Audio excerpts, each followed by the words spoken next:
Hey guys, and welcome back to Seduce Me, the Otome. I haven't recorded in a long time. Yay!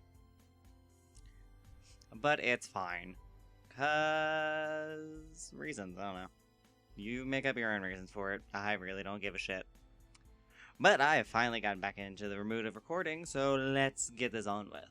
In the last episode, we died to both Malik and Diana, and we had to make a choice. So, now that we have tried to fight her, for the ending that I am going for, we're going to give up our memories. My mind began to wander. Were the memories truly worth my life? I remember the way the boys helped organize the house party and helped me at home after Malik's ordeal. But then I remembered, I'm only human. I wasn't a demon. I wasn't special. The world of magic was just too large for me. I already had a world to face without magic being involved. I felt a wave of sadness run through me, replaying the memories of all that had happened the past few days one last time, before speaking up. Fine. Take my memories. I couldn't keep them. They were beyond my world. They were beyond what I needed to know. I was never meant to know of them. Diana nodded. Glad you understand now. The pit beast below me closed its jaws, vanishing into fucking go away. Forgot to turn off my Steam notifications. So professional. Back to where I was going. As I was lowered to the ground, I stood up straight and looked to Diana, resolved. Diana sighed before closing her hand and muttering Latin phrases under her breath. Glad to know that I recognize Latin, but I can't actually decipher what she's saying. Loud enough for me to barely hear, then she opened her hand and revealed a small purple vial. What is that? A memory potion. It will remove all of the memories of demons and magic from your mind. With the memories gone, you can live your life as free as you want. Hold on 1 second. Now that that problem's fixed. What about the boys? I have a spell for them. As soon as you drink that potion, you sign your contract with me, and I will take the boys back to where they belong. Will they remember me? I'll make sure they won't. They won't even remember ever thinking about coming to the human world. Why didn't you use it before now? Why do I have to drink it knowingly? Because demon magic isn't black and white, dear. The one catch is that the potion has to be drunk with full natural consent. So I can't just slip it into your chocolate milk or pour it into your mouth as you sleep. That's the downside of good succubus well, magic. good to know that you're a good succubus, as you threaten to feed me to a fucking otherworldly beast. So I'll be... a plain, boring human. No potential, no abilities, no memories to even have abilities. You'll be a plain Jane girl in a plain My name isn't Jane. world. I nodded before looking to the vial, my memory in exchange for my humanity. I popped the cork of the vial and gingerly brought it to my lips. Goodbye, magic. Goodbye, demons. Goodbye, strange future. Hello, normalcy. I tilted my head back and chugged the drink down, feeling its magic already starting its work as it reached inside. The inside of my mouth, okay. I thought that sentence was going to go somewhere else, but fine. I felt dizzy and sick, but I sucked down every last drop of the liquid. Ew, I hope it at least... I just hope it at least went down well. I felt the memories of the boys fade away. I never met them in my house when I moved in. I never was attacked by Malix or his goons. I was never kidnapped, and never met Diana. As I finished drinking, I felt my body grow weak, almost becoming unable to continue standing up, my vision blurred and fuzzy. And I couldn't help but let my eyes shut. I asked for this. I wouldn't have the boys protecting me anymore. I didn't even open my eyes when I finally fell forward into Diana's arms. It's for your own good, sweetie. Forget about it. I like and that they be remove her normal. name. I'm No. sorry. I felt my mind slowly relax.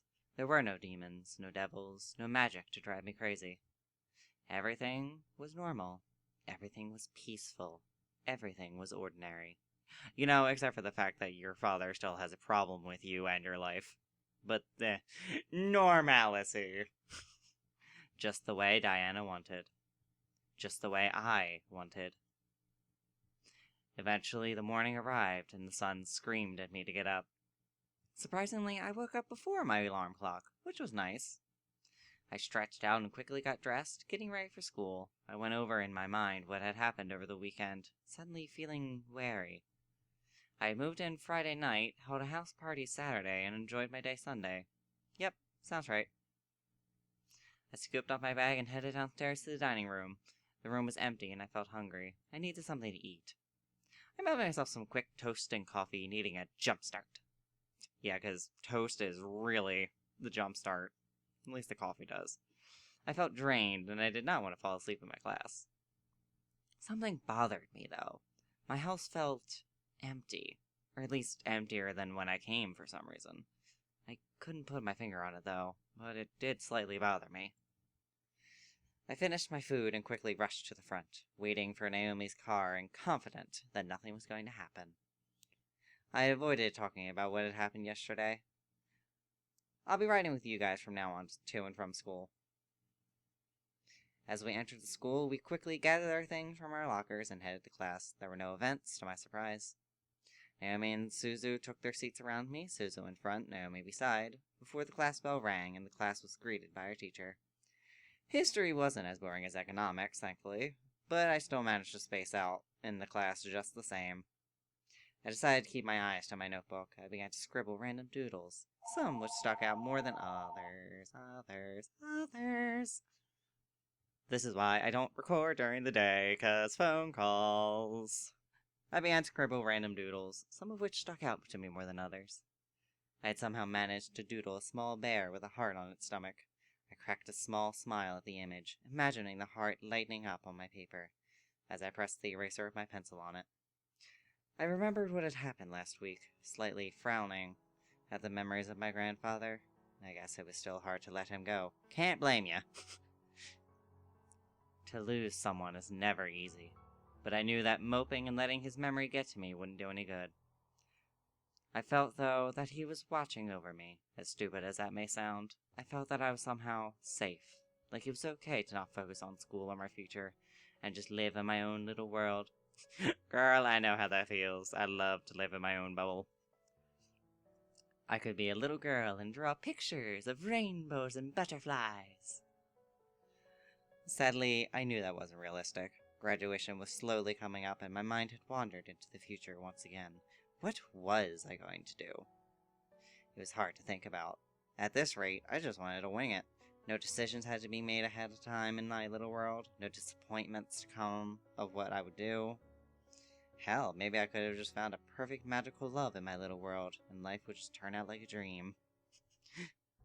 Aw, magical love. That thing that we just threw away. It was sad to think that my world wasn't real, yet my heart still wished that it was. It gently squeezed inside my chest, almost convincing me that magic could be real. My mind knew better. I let out a small sigh, letting my little world hide away in my thoughts as the class bell rang. Naomi and Suzu smiled at me, making me feel a little better. At least I still had my friends. Agreed. Friends are the best. Always take care of your friends. I quickly gathered my things and left to my next class. My life became a blur. I was once again surrounded by people moving faster than myself as I walked through my life in slow motion. I felt that I could stop and the world would continue moving in high speed. Probably. Memories of my childhood haunted me through the day, throughout the week, throughout the month. Soon I let my entire last semester pass me by, and I was on the cusp of graduating. I remember when I graduated high school, that was fun. I did pretty much nothing. Because in my school, if you got good enough grades, you could skip some of your finals. I sadly couldn't skip them all, but I did well enough on them. I graduated. Like, the worst thing about graduating was just how hot it was. Because summer. Also, our graduation gowns were not something that actually let you do anything, like heat-wise. So you just kind of had to sit there and stew. It was lovely. But then I went out to go eat, and that was great. It was hard to say. I know. I stared at the graduation forms covering my dining room table, unable to process all the information on them. There's not much information on graduation forms. Mostly just, like, your name and school information. To my knowledge, who knows? I could be absolutely wrong. I'm gonna graduate. My mind settled into a hushed rumble at the thought of graduating. I was nervous, excited, worried, bored. Why are you bored? Is it because you're going to miss being bored in class now? Anxious and angry all at once. That's a big cluster of emotions. You must have a headache. What was I going to do? Where was I going to go after all this was over? What was in my future? And why did my house feel so empty? Like my heart! I sighed and put my forehead against the wood of my table. My head had begun to spin, and it needed to stop. Closing my eyes, I counted my heartbeat as it pounded in my head. What broke my concentration was my doorbell. I lifted my head and walked into the lobby to open the door. Who is it? Oh, It's your yay. My hand froze on the doorknob. Why was he here? That's a good question. I could practically feel the incoming lecture we were about to have emanating from the cracks of the door. I felt my nervousness take a hold of my emotions as I simply stood there, staring at the frosted glass on the door and my dad's figure. Well, standing there is just going to make him think like you don't want to let him in. What is it? I wanted to talk to you. That tells me so much.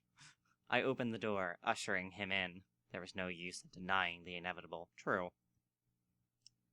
My father stepped in and looked around the lobby, like an investigative health inspector. I couldn't help but press my lips in together in irritation. What did he want to talk about? You've kept the place clean. Yay, I have hygiene. Good. Thank you. I want Of course to you do. talk about your future. What about it? I'm gonna graduate and go to college. That's not what I meant. I meant about you being part of Anderson family toys. I stared. Was he serious right now? Did he really want to add another stress point in my life? I felt myself glare out of pure irritation at the topic. I know that feeling. I've had that quite a few times when people talk to me about certain things, especially my future. What about it? Do you want to be part of the company? Is he considering my feelings?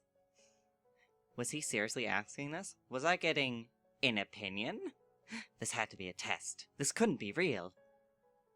You said I was to be... I said, do you want to be part I of felt it? my mind go blank. Did I want to be part of the company?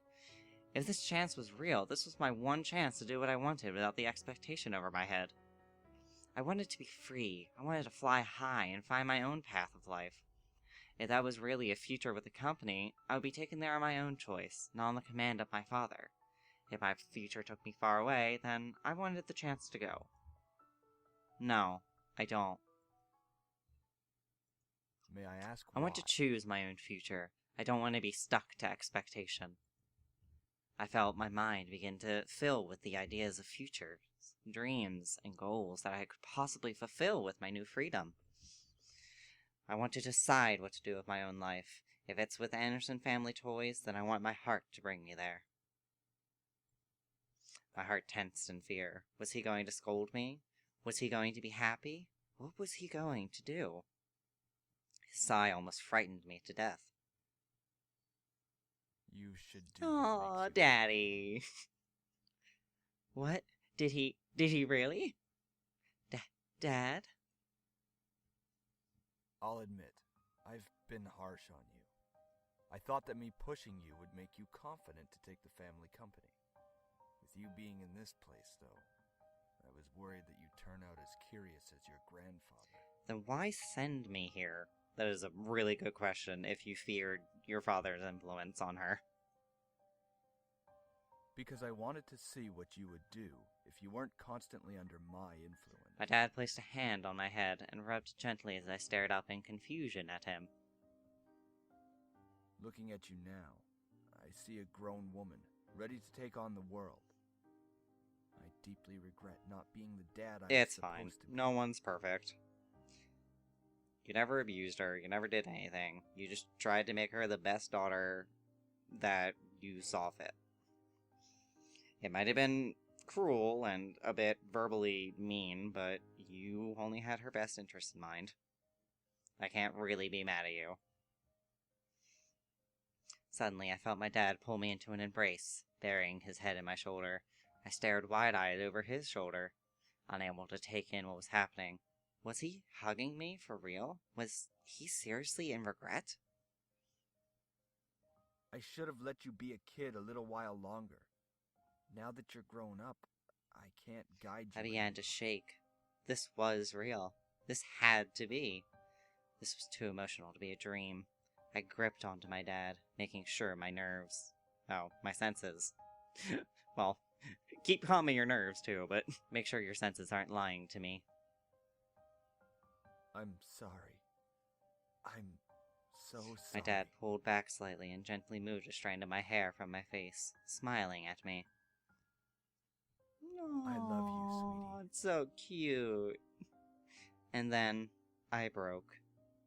The world finally was able to freeze completely as I held onto my dad and cried into his shoulder.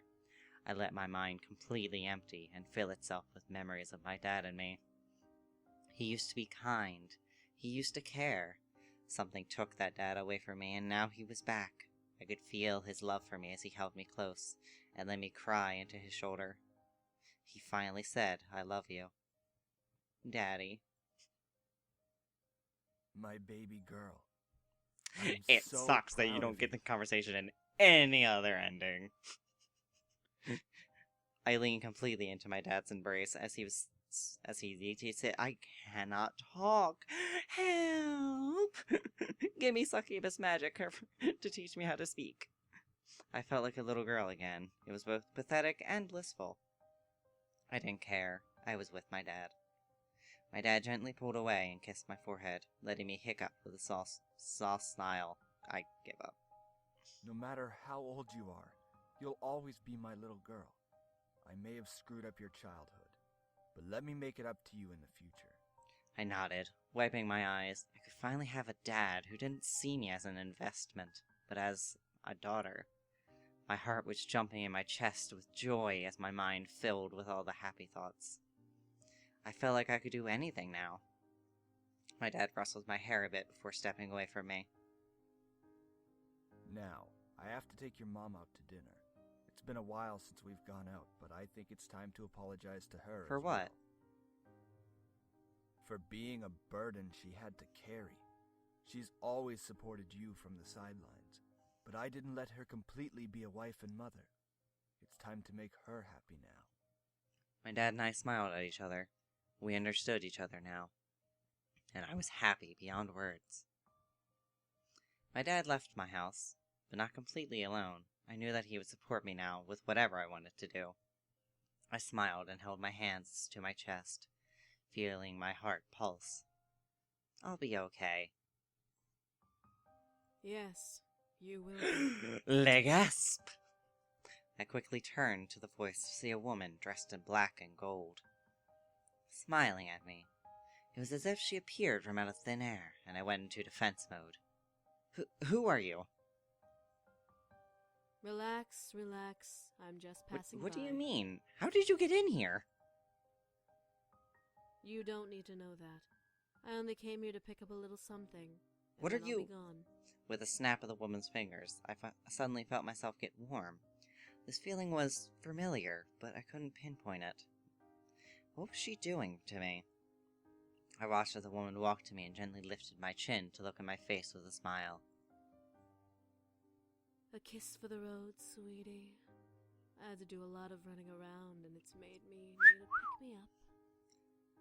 I felt myself nod. What was I doing? The woman smiled and gently lowered her face to kiss me. I felt like melting into the kiss, but I knew deep inside that this was beyond wrong. How was she doing this? Why was she doing this?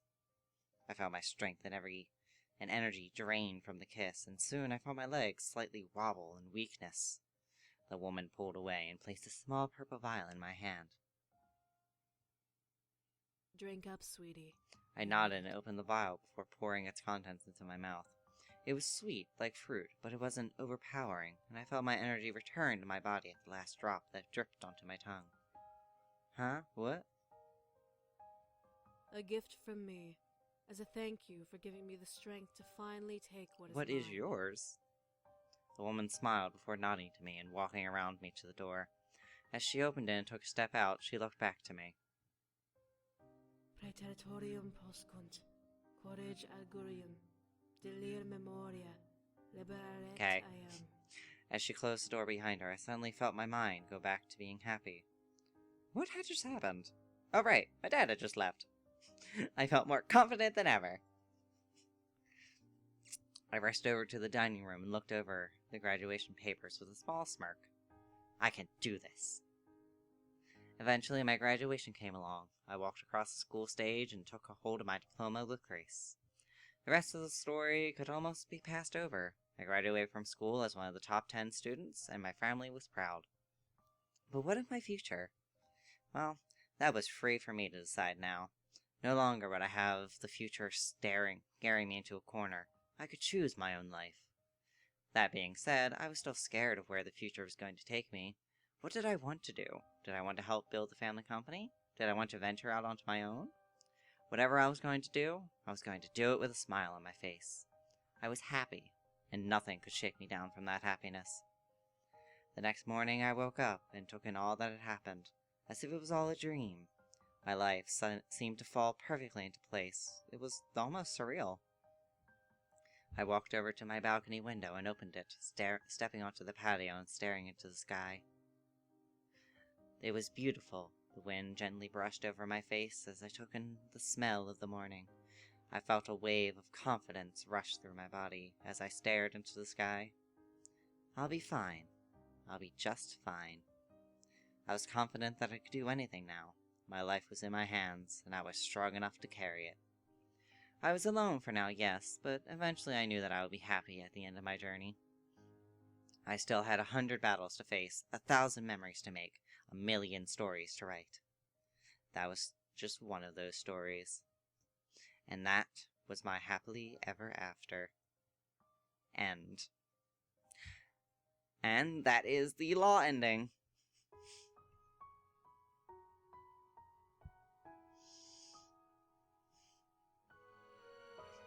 That is the only non-romantic ending that ends without you dying.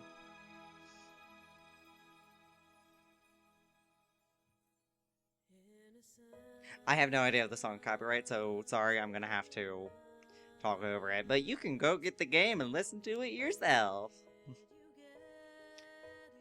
Yeah, that is law. The main character gives up her memories and the chance of a free life without magic or worry from that side. I'm still deciding if I want to continue to do this, just because of how hard it is for me to get inspiration. But if I do, then I will start to do the rest of the boys' paths, and then I will do the extra paths after that, hopefully. I honestly like the story of this game. For a free game that they apparently put a lot of work into, I think they did a good job explaining the story.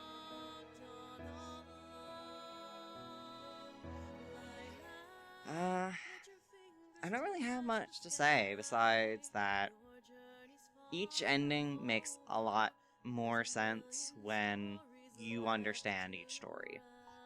So either you can go watch another LP to get more of the story and then see what happens, or you can just hope that I'm not stupid and I actually continue the rest of this, because that ending in itself meant a lot more, especially with Diana, because we will get to understand a bit more of Diana's goals and motives for wanting to come and take the boys.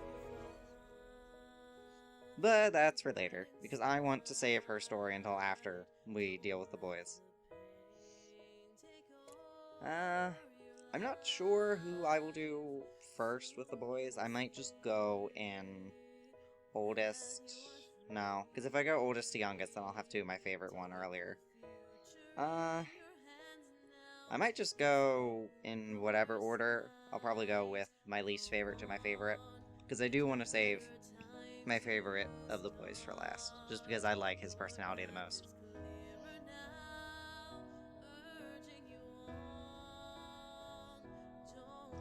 Okay, and the credits are good, but I don't want to sit here and just wait for the credits to end. I'm sorry, I'm a horrible person, but I don't want this episode to be forever. I can let the credits end on the final episode, and let it be immersed in its full glory. But for now, thank you all for watching. I hope you enjoyed the ending My Freedom, and hopefully I'll see you guys in the next part when we go and continue one of the boys. Also, as a amendum to this, I will probably skip the beginning part of the game since it takes so long, and I will just go straight to when you meet the boys, so that way I can just rush through getting through the decisions to actually get to new stuff with them. So, just a little note that I'm not going to make everyone sit through that again, because it's even boring for me. Okay, well, see you guys next time, and have a great day. Bye!